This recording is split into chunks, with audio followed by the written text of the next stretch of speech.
Oh my gosh, it's time for Ninja Steel.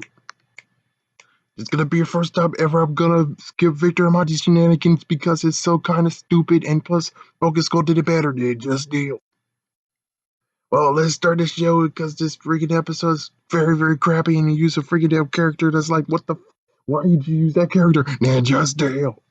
Alright, this is episode 14 of Super Ninja Steel, technically episode 36 on Ninja Steel, and it's called Sheriff Skyfire. Alright, so we start out on the ship, and my gosh, the writers called the freaking monster Blammo. It's like, okay, so let me get it straight. The cat lady and her friend most likely were watching Robot Chicken, Willy Wonka and the Chocolate Factory, and another thing because they just ripped off a few things. I mean, Blammo, dude, Blammo's been everywhere. Simpsons, I think Simpsons had it too. Could have been watching Simpsons, but I remember Robot Chicken was like, Blammo. It's like, yes. Why did you choose that name for that character? What the heck? Well, anyways, Cosmo introduces him and he summoned bowling balls of doom.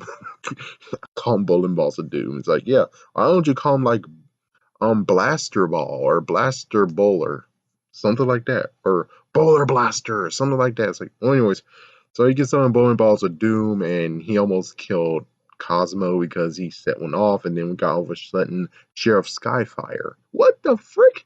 And he tries to arrest Blammo. He arrests him, and then he doesn't know what Galaxy Warrior is. He only watches cooking shows.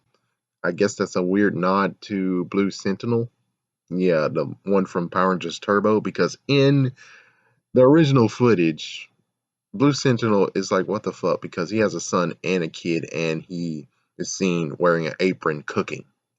Anyways, anyways, so Madame Odious stops him and sets him up on the Rangers, being like, oh, the Rangers, they stole my Nexus Prism, and they've been down there, and he's like, ho blammo, I'm gonna go and get them. I'm gonna consider justice.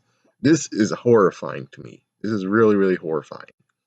Anyways, at school, and some people are gonna ask why it's horrifying. We'll get to that in the end. So at school, Cody is there, the dog is there, Victor Monty, some skateboarder dude that we never seen before, and then all of a sudden they have a security guard. When the hell did the security guard come? It's like there's multiple times where I'm like, oh, it'd be fun to actually have a monster come in there, and the security guard, wait, freeze! And it's like, oh my god! It's like, yes.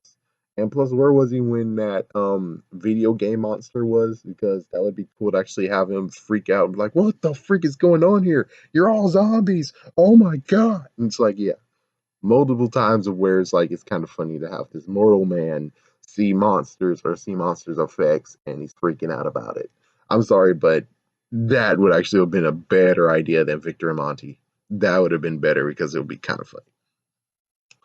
So, anyways, Victor and Monty actually saw that he's able to take stuff, and what they do, they actually decide to become deputies. And this is where we actually, oh yeah, and take whatever they want. Of course, you figured that out. So the weirdest part is the fact of Bulk and Skull were deputies too.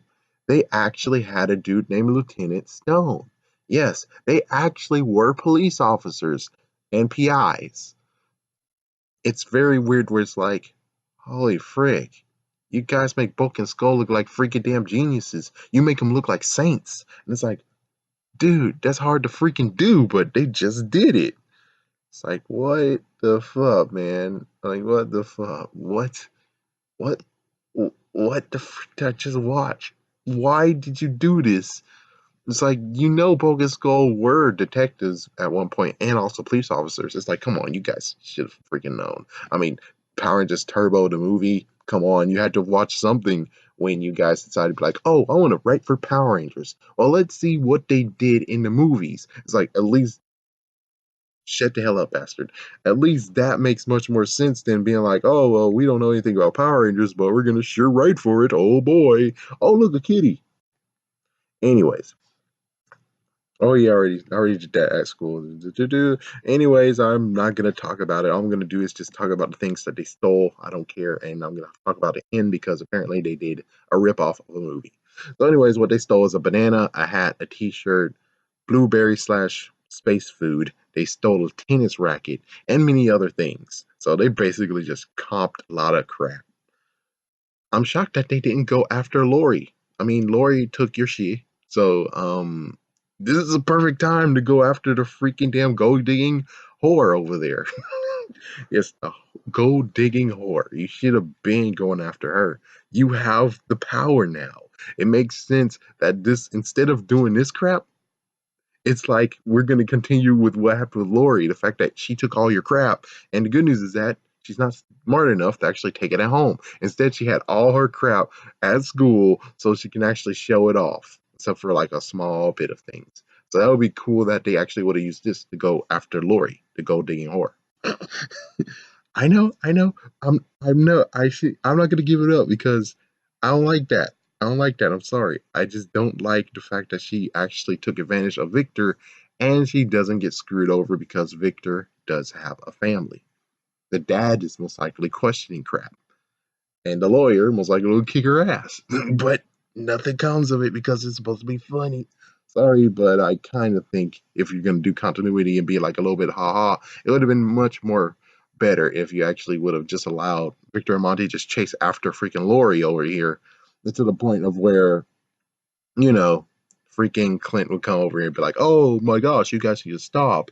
You're harassing the freaking student," and she could actually press charges or some kind of bullcrap. And then now they're running away from her, and she's like, "Oh, come back here, come back. I want to make sure I can sue you." I know that'll make her look even worse, but she already looks bad anyways. Might as well make her look worse. So, anyways, the Rangers are actually eating at the food court. Apparently, Haley broke a rule, bringing the dog in. When did you come here, Clint? The security guard? Because I'm pretty sure I never heard of you until just this episode. What the fuck? Yeah, Cody has been here lots and lots of times, and plus, I'm pretty sure the principal should at least have been like, "Oh, she's fine." It's like we have the dog here all the time. It's like, "Oh, now you're harassing her for it? Now?" Whenever you, whenever you hired the security guard, it should have been at a good time where it was like, "Oh, it's a monster attack. We need to protect ourselves." And Mick sucks. He's like, "And Mick sucks. Mick tries to protect, but his power star is still broken." So, anyways, yeah, Clint, the security guard. And Haley actually gotten written up, and she screwed up the second time, didn't throw her can into the recyclables, so he wrote her up again. Well, apparently the Rangers are needed downtown, and then we get to see Sheriff Skyfire, which they made new footage for it. Congratulations.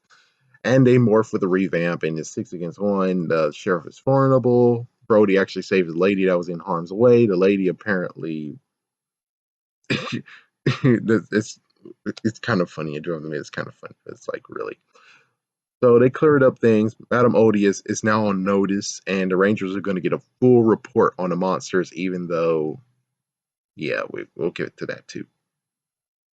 So Haley has to go to the principals. Blammo is now sitting down to attack the Rangers, and this is when Bandora says something. I'm like, whoa, whoa, whoa! Last episode, you were like, we got to find the Rangers. How the frig do you need to find the damn Rangers if you just said that they train in the junkyard? What the fuck? What the fuck? What the fuck? If you know they train in the junkyard and you most likely will be there, why the frig didn't you just scout that area just there and just be like, as soon as they start training, whammo! Oh my gosh, Brax is there! Good God! Yeah. And plus, well, I guess they would have their morphers, but they wouldn't be on their morphers right now. And Brass could just freaking attack them right now in their ninja gear, which we haven't even seen them in their ninja gear in a long time, have we? So, anyways, yeah, it's you, Cat Lady and her friend totally suck at writing. Let's continue on. So he plants a time bomb in the freaking junkyard, and well, Clint actually didn't catch him. It would have been cool if Clint actually would have been like, "Ah, you're not supposed to be here. What you doing?" And it's like, "Ah, oh my God!" It's like, yes, just the funny, corny moments of where you have a dude who is not powerful enough to go against the monster, sees the monster, runs away, but no, he didn't get that. Anyways, at school, Victor and Monty, yeah, Haley and the principal finally we get to see the principal after so many episodes. Why did it take so long to see the principal? Why did it take so damn long? What the heck? So, anyways, Haley actually has been sent to just sort in the junkyard because that's her punishment. Clint is there, and Clint actually did it. And Clint is actually recycling the bomb as they talk. And Sheriff Skyfire and other rangers came up and walked. And then Clint actually said he's quitting after so many freaking students are not actually doing what he says. It's like, it's part of a job. Do you think all the police officers, it's like, sorry to be a jerk, but you think all the police officers actually are like, oh, well, it's so fun busting so many people with all these crimes and crap? Chances are no. Do they quit? No. But of course, your pay isn't as good as the freaking police. So that's kind of the difference. Anyways, Point actually wrote on everyone. Everyone got freaking cited. Um, Preston got cited. Calvin got cited. Sarah got cited. Only ones who didn't do anything, and they're practically Boy Scouts, is Brody and Levi. Wait, where's Levi during this? And Sarah actually insults the monster, and Haley actually mentions, "Oh frick, we saw that freaking circular bowling ball over there." And it's like, "Oh my gosh, it's a bomb! Good lord, we gotta stop freaking Clint." So they're going to stop him. Haley actually flying in her Zord, which that's like the second time it happened. That's pretty cool. Thumbs up on that. And they save Clint, and apparently he's like, "Oh my gosh, I know what you guys are. You're the Rangers. Oh, no way." And no way. We actually see them use the cycles for a long damn time. It's like, really?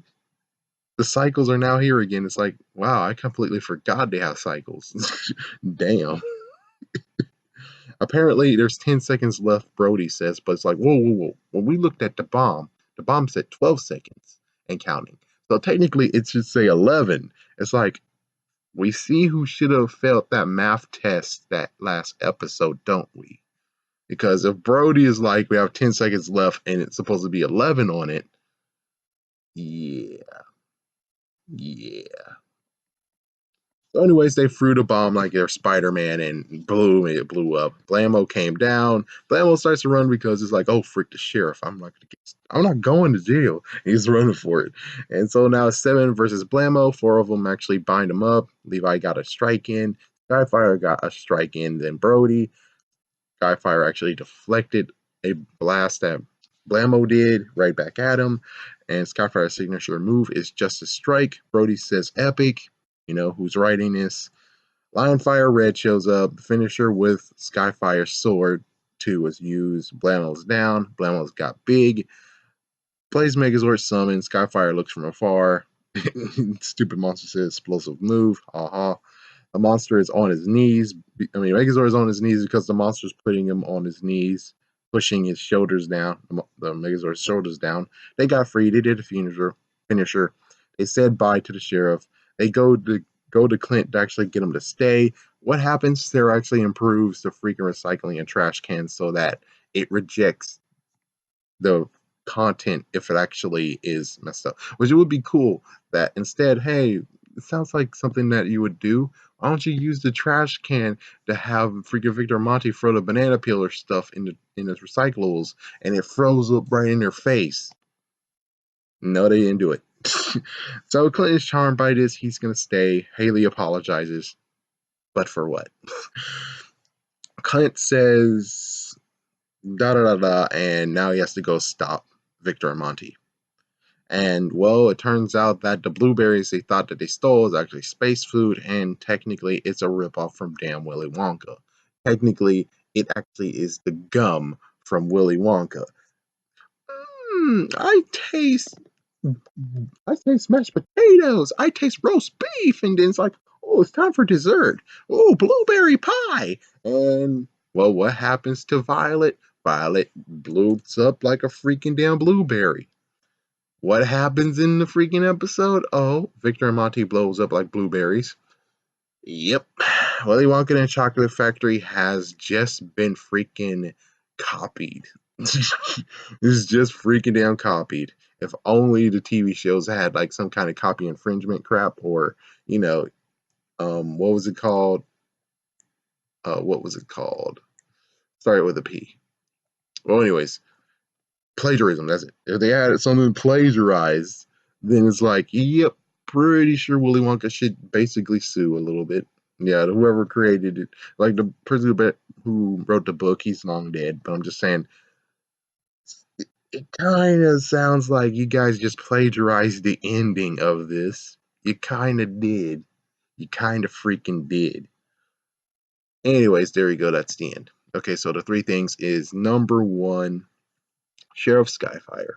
Sheriff Skyfire actually in original form was actually the head of the ninjas. So he's head of the ninja clan. He's head. Okay, here we go. He's a head of freaking damn Aquatar, which we know him as Aquatars.